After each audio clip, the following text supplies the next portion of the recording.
Good morning, dear students. Welcome to our biology program. Today we are going to continue the questions for revision.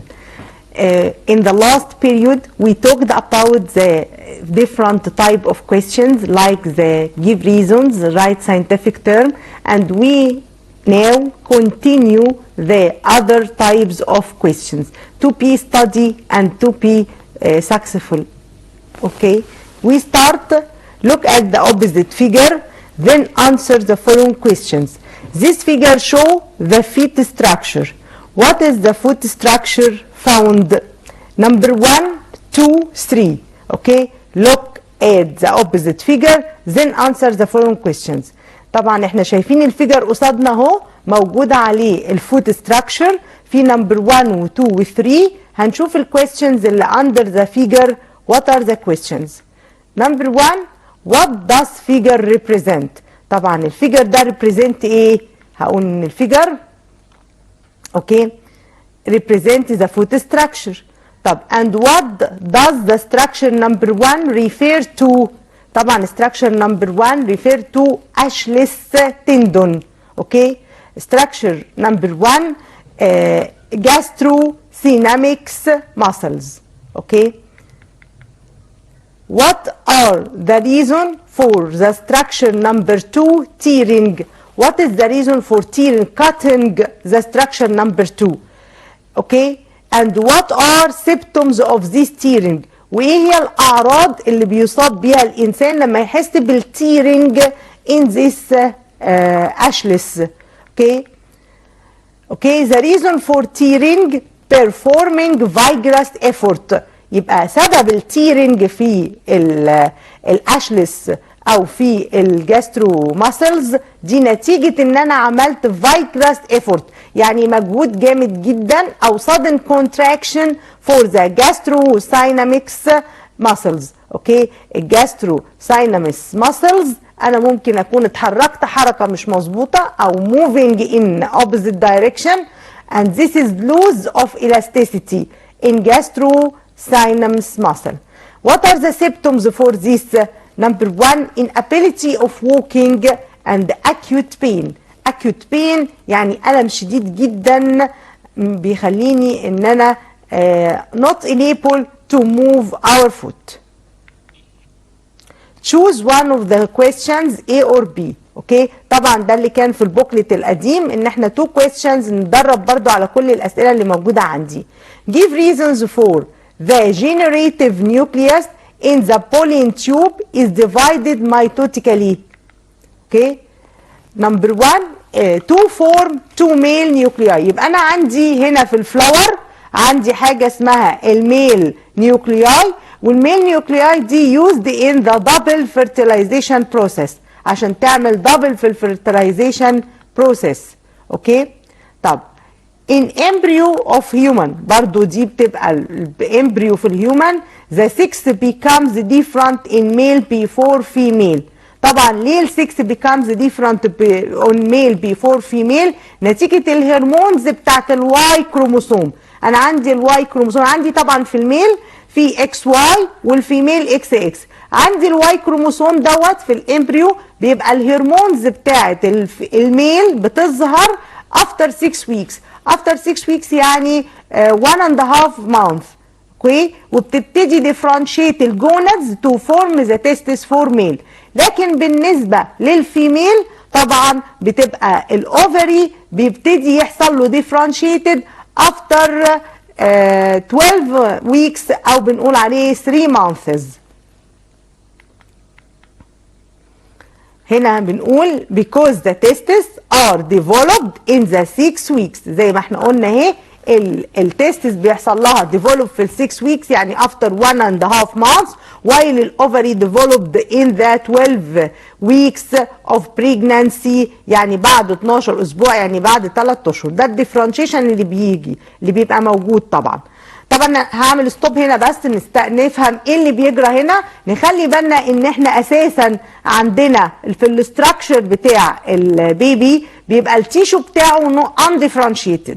اللي بيجرى بقى بالظبط ايه؟ ان في الفيرست بريجنانسي في اول شهور من البريجنانسي الواي كروموسوم او الميل كروموسوم بتبتدي تعمل سكريت للهرمونز، فتبتدي تعمل ديفرنشيشن للسيلز دي، السيلز بتاعت الجوند، عشان تبتدي تكون التستس فور ايه؟ فور ميل. لكن بالنسبه للفيميل ما دام ما فيش الواي كروموسوم يبقى ما فيش حاجه هتحصل خالص.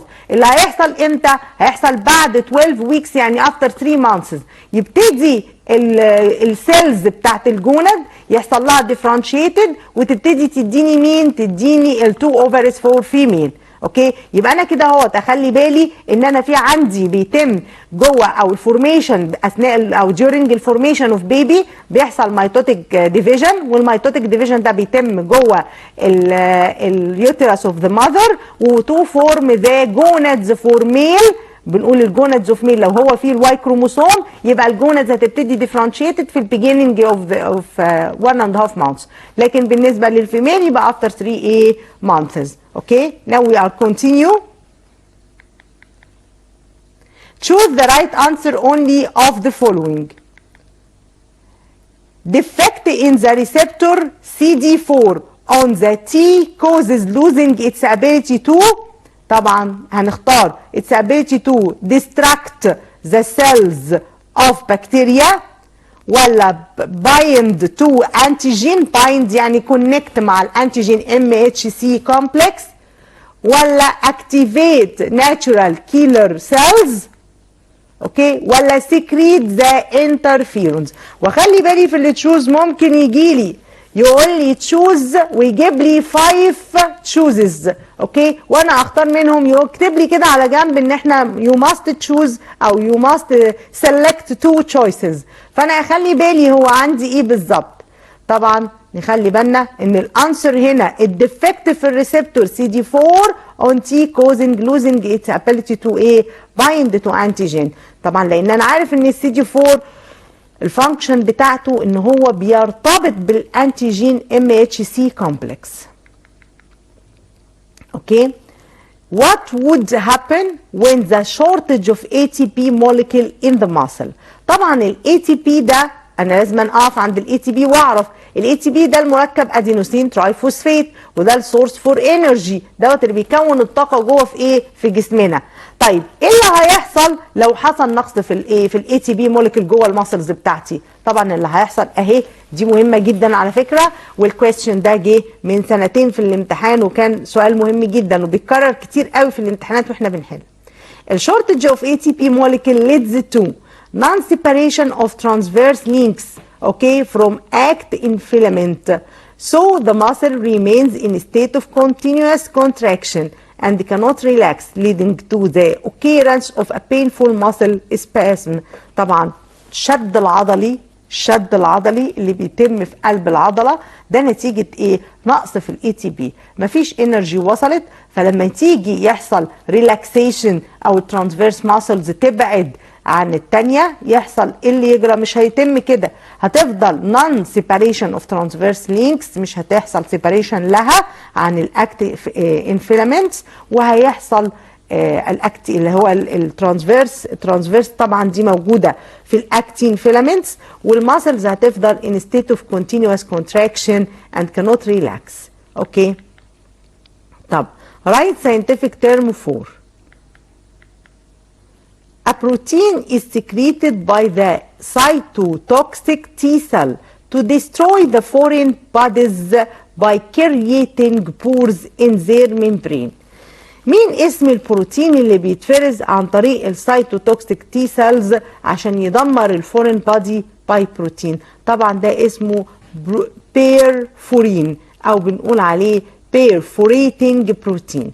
يبقى البيرفورين او بيرفوريتنج بروتين هو دوت اللي بيتفرز عن طريق السيتوتوكسيك تي سيل عشان يدمر اي فورين بادي كرييتنج او باي كرييتنج البورز ان زير ممبرين، يعني يخرم الممبرينز بتاعته، يعمل هولز كده فيها يا ولاد. طب بونز فراجيلتي يعني الهشاشه بتاعت العظام is caused by the hyper secretion of one hormone and the hyposecretion another one. mention these hormones. طبعا هنا بنقول ان البون فراجيليتي يعني ان البون تبقى هشه يعني البون loses its strength، ده نتيجة ان في تو هرمونز عندي، في هرمون بيحصل فيه هايبر سكريشن فليد تو ذا بون elasticity، also another type of bone due to hyposecretion يعني يقل في الافراز بتاعه فيؤدي لكده. طبعا مين هم الهرمون ده؟ اهي الهايبر سكريشن اوف باراثرمون هرمون، ده الباراثرمون هرمون، ده الهايبر سكريشن يعني الزياده في افرازه هتسدي هنقول عليها which increase the withdrawal of calcium. طبعا الباراثرمون هرمون ده لما يزيد هيسحب الكالسيوم من جسمنا. طب مين بقى اللي لو قل؟ الهايبو سكريشن بتاع الكالسيتونين، الهايبو سكريشن يعني نقص الافراز بتاع الكالسيتونين، وده بريفنتس بيمنع الويزدرول بتاع الكالسيوم فروم ايه؟ فروم بونز. اوكي. طب what would happen if، ايه اللي هيحصل لو الفروج اوفا are exposed to heat and electric shock؟ طبعا انا عارفه ان الهيت والالكتريك شوك دي اكسترنال ستيمولس، ده مؤثر خارجي. انا هاخد الاوفا بتاعه الفروج، البويضات بتاعه الفروج، وعرضها لحراره وكهرباء، يبقى ايه اللي هيجرى؟ طبعا الاوفا will be activated، في الحاله دي هتبقى نشيطه، والكروموسومز دوبليكيت هتتضاعف اثناء بدون فيرتلايزيشن. يعني هنا ما حصلش فيرتلايزيشن، ما حصلش ان الاوفم حصل لها فيرتلايزد مع السبرم، لا، without fertilization الاوفم دي هيحصل لها ميتوتيك ديفيجن او هيحصل لها دوبليكيتنج، يعني هتزيد في النمبر بتاعها، وبنقول اهو forming individuals that are totally identical to the mother، ده بنسميه الميتوتيك ديفيجن. الميتوتيك ديفيجن اللي هي الاسيكشوال ريبرودكشن اللي بتطلع فيه identical individual to the mother بالظبط زيه زي الام بالظبط. يبقى اللي حصل ان انا خدت الاوفا بتاعت الفروج وعملت لها اكسبوزنج للهيت والالكتريك تشوك، عرضتها الحراره او صدمه كهربيه، حصل لها ايه؟ حصل لها دوبليكيتنج، يعني عددها زاد، وده نتيجه ايه؟ بنقول ميتوتيك ديفيجن او asexual reproduction. والبروسيس دي بنقول عليها artificial parthenogenesis. ماشي، دي اللي احنا لازم نعرفها، دي حاجه صناعيه انا بعملها علشان تبقى increasing.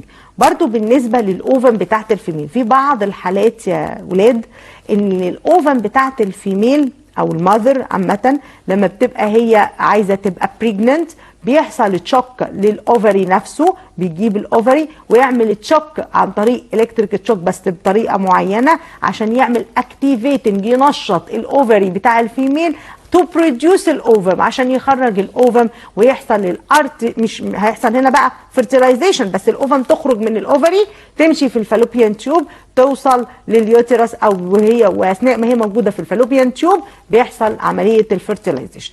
يبقى انا هخلي بالي في طبعا العمليات اللي بتتم في الهيومن مختلفه. طبعا انا هنا بجيب الاوفم بتاعه الفروج واعمل لها انيشيشن، يعني انا بنشطها عشان تديني مور اوفم تانية.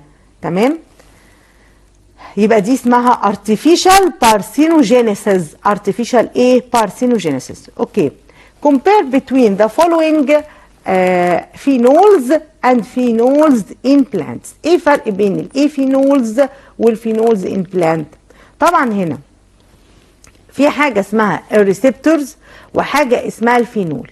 ايه هما الريسبتورز دي؟ دي عباره عن compounds مركبات that recognize the presence of pathogens، يعني مجرد انها بتتعرف على الباثوجين الميكروبز وستيموليت ايه؟ الاميونيتي او البادي، ودي موجوده في الهيلثي والانفكتد بلانت.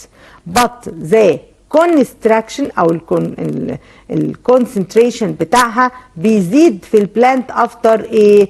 افتر ذا انفكشن، بعد الاصابه بيزيد عدد الريسبتورز اللي موجوده عشان لو لا قدر الله دخل باثوجينز تاني للنبات يقدر ايه؟ يتحكم فيه.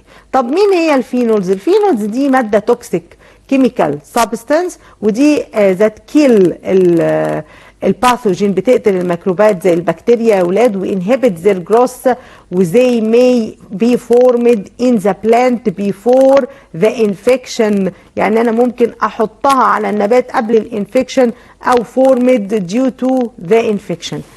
طبعا ده في النبات. ايه الفرق بين الريسبتورز ومين والفينولز؟ اوكي. Now antigens and immune receptors that presence او invade the body tissues. ايه هي الفانكشن بتاعت الانتيجين؟ يعني انا هقول الكومبير ما بين الانتيجين والاميون ريسبتورز واللي موجوده عشان انفيد الايه البادي تيشو فانكشنز. هنا الانتيجين ايه هي فايدتها؟ الانتيجين دي موجوده على السيرفيس بتاع الايه الفورين بوديز، ماشي؟ يعني اي جسم غريب هيدخل موجود عليه من بره، على سطحه من بره حاجه اسمها انتيجين، ودي ستيميوليت الاميون سيستم، بتخلي الاميون سيستم اللي موجود او بتخليه يبتدي يكون ليمفوسايتس، والليمفوسايتس دي تبتدي تهاجم الميكروب اللي داخل عشان تمنع دخوله جوه السيل نفسها. طب هنا برضو من ضمن الليمفوسايتس دي موجوده فين؟ موجوده على السيرفيس بتاع السيل، ودي adhere to the ايه؟ adhere to the antigen اللي موجود على الاوتر سيرفيس عشان تمنع الفورميشن بتاع اي ميكروب او تخلي الباثوجين يقدر يدخل. تمام؟ الاوبوزيت فيجر ده ريبريزنت one of the cell organelles. انا هنا هو شايفه ده الدي ان ايه يا جماعه، وده الاستراكشر بتاعه. ايه اللي بيحصل فيه؟ هنا هنشوف الاوبوزيت فيجر ده ريبريزنت one of the cell organelles. ده بعض الاورجانيلز اللي موجوده، طبعا ده اورجانيلز موجوده جوه السيل. look at it then answer the following question. هبص عليه واجاوب الاسئله اللي موجوده. What do number 1 and 2 represent and when do they bind together؟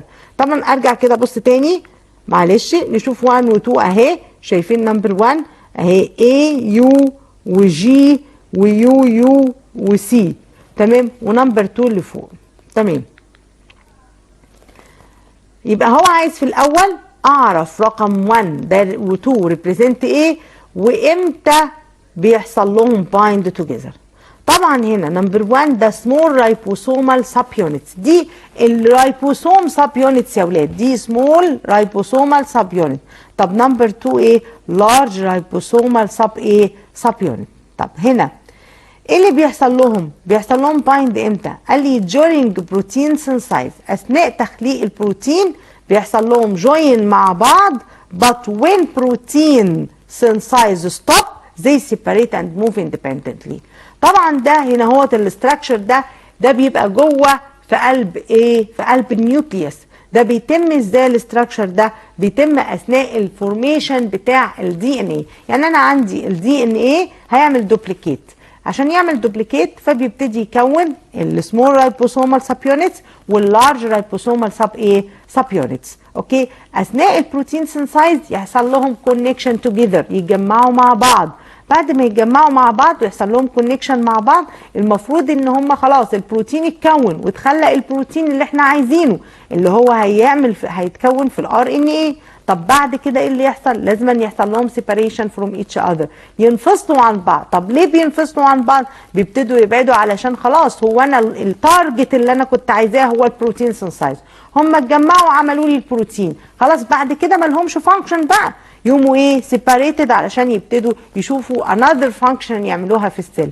يبقى الحاجه المفروض نبقى عارفينها ان نمبر 1 ده سمول رايبوسومال زي ما احنا قلنا سب يونت، ونمبر 2 ده لارج رايبوسومال سب يونت كونكتد توجذر during the ايه؟ ذا بروتين سينسايز. اثناء البروتين سينسايز يحصل لهم كونكت توجذر او بايند توجذر. طب second, what is the name of the reaction in which peptide bond is formed؟ طبعا اسم الرياكشن ايه اللي بيكون البيبتايد بوند؟ من اسمها يا جماعه هي peptide bond is formed، يبقى بيبتيدايل ترانسفيريز رياكشن. بيبتيدايل ترانسفيريز رياكشن. اوكي، what are the consequence result of each of the following؟ consequence يعني الترتيب، ايه هو التتابع اللي بينتج من الفولوينج؟ هنا بيقول لي the woman becomes pregnant before 18 or after 35. طبعا هنا في مشكلة ان الومن هنا اخلي بالي من حاجة مهمة جدا، ان المفروض ان في تايم معين لان الومن تبقى pregnant فيه. الومن المفروض السويتابل تايم فور بريجنانسي من 20 ل 30 من في الفتره دي during الايدج ده من 20 years ل 30 years. طب اقل من كده واكتر من كده احنا بنقول ان ده التايم المناسب اللي يحصل فيه ان الومن تبقى بريجننت. طب اقل من كده هيبقى فيه ممكن يحصل بريجننسي بس هيبقى فيه بروبلمز فور امبريو، يعني الامبريو ممكن يبقى مولود بيسافر فروم ايه مثلا بعض الامراض او بعض الديزيزز اللي احنا مش عارفينها. برضو لغايه 30 ده سن مناسب جدا عشان يحصل البريجننسي. اكتر من كده بيبقى برضه بيتم، على فكره ممكن يتم عمليه البريجننسي لغايه 45 عند الومن، ما فيش اي مشكله ما دام المنستر سايكل موجوده ما فيش مشاكل. بس هيبقى في مشكله بالنسبه للبيبي هو نفسه، ان هيبقى في مخاطر ليه، في خطر على حياته او في شورتج في هرمونز معين، في مشكله في حاجه معينه. فاحنا بنقول ان each of the mother and the embryo may be subject to serious problems. طبعا المشكله مش بس في الامبريو، هي في الماذر كمان، ان هي في السن ده بيبقى في عوامل تانية او في هرمونات تانية حصل فيها شورتج، في مشاكل تانية. يبقى هنا بيقول لي ان each of the mother and the embryo may be subjected to serious problems and the possibilities of deformation in embryo increase. طبعا هو ممكن يتم الحمل يا جماعه بس بيبقى فيه بيبي او deformation of the baby، يعني تشوهات في البيبي، يعني بيبقى عنده تشوهات في الاستراكشر بتاعه، ممكن يكون في الكروموسومال استراكشر، ممكن يؤدي لظهور الحالات اللي احنا عارفينها اللي هي الكلينفلتر والداون والتيرنرز. ما هي دي كلها ايه؟ دي بتبقى ممكن تكون جايه من ادويه او اكسبوجر لريز او راديشنز، او ان اساسا حصل كروموسومال ديفكتس، اوكي، عيوب في الكروموسوم او نتيجه الايدج نفسه هو اللي ادى لكده، ان الاوفر بيحصل لها ديفيجن او الاوفر بيطلع اوفر مش مظبوطه، لان الاوفر المفروض تبقى 22 بلس اكس. لو حصل اي كيس من الكيسز اللي احنا عارفينها كلينفلتر او تيرنر، هتبقى الاوفر بتبقى مش في نفس الاستراكشر بتاعها، مش 22 بلس اكس. Another questions: what happens in the absence of interstitial cells in male genital organs؟ ايه اللي هيحصل؟ طبعا مش هيحصل فورميشن للسبيرم طبعا. اول حاجه no secretion of testosterone and roster 1 او اللي هو التستوستيرون والهرمون الثاني اللي هو ريستورون هرمونز which are responsible for the growth of prostate gland. يبقى انا في الحاله دي انا كده مفيش الانترستيشيالز ايه سيلز، يعني الخلايا اللي هي الامهات، احنا بنقول عليها كده خلايا امهات موجوده في التستس مش موجوده. يبقى بالتالي لا هيحصل فورميشن للتستوستيرون هرمونز ولا هيحصل فورميشن للهرمون اللي هو الريستيرون هرمونز، وهيبقى في الحاله دي مفيش سيمينال فيزيكلز فلويد ولا في طبعا يا اولاد السكندري 6 كاركترز اللي المفروض تظهر على الميل. اوكي طيب هنكمل. هنا بيقول لي choose one of the questions. طبعا البوكلت كان قبل كده عندك 2 questions A و B وانت تختار منهم زي ما انا مفهماكم من قبل كده، فاحنا بنحل كل الاسئله اللي موجوده عشان يبقى عندنا فرايتي من كل حاجه. جالنا تشوز ماشي، جالنا جيف ريزون اوكي، ممكن الجيف ريزون يجي على هيئه تشوز، فاحنا كله ندرب عليه. اخر كام حلقه هتلاقوهم تشوز بس، والنظام الحديث كله موجود معانا من اول دي. هنا write scientific term for a for grouping of flowers on the floral axis into various aggregation. طب ايه بقى ايه معناه ان انا بكون مجموعه من الفلاورز في الفلورال اكسلز؟ دي اسمها انفلورسنس فلاورز. الانفلورسنس فلاورز دي بتظهر قوي يا اولاد في الصن فلاور، واحنا دلوقتي في السبرينج في الربيع تقدر وانت ماشي كده تبص على الجناين تلاقي في مجموعه من الفلاورز كده كلها مع بعض في اكسس واحد في محور واحد، بنقول عليها انها بتتجمع، بيحصل لها اجريجيشن كلها. الباكج دي بنقول عليها انفلورسنس فلاورز. انفلورسنس فلاورز يعني مجموعه ورديه كده زي ستان فلاور، دي منظرها بتبقى جميل، ودي موجوده قوي دلوقتي في الفتره دي وممكن نتفرج عليها. تمام اوكي. نيوكليك فورم embryonic cells were removed and transplanted into unfertilized eggs of the same species. بنقول اسمها ايه نيوكليك فروم، يعني نيوكليك فروم يعني ان انا بعمل انجكشن، ان انا بعمل نيوكليشن، اسمها رينيوكليشن، اسمها نيوكليشن. Now we reach to the end of the session. I hope you enjoy our time. Thank you for your watching, and I hope you study well because there is no time for playing. Thank you for your watching and goodbye.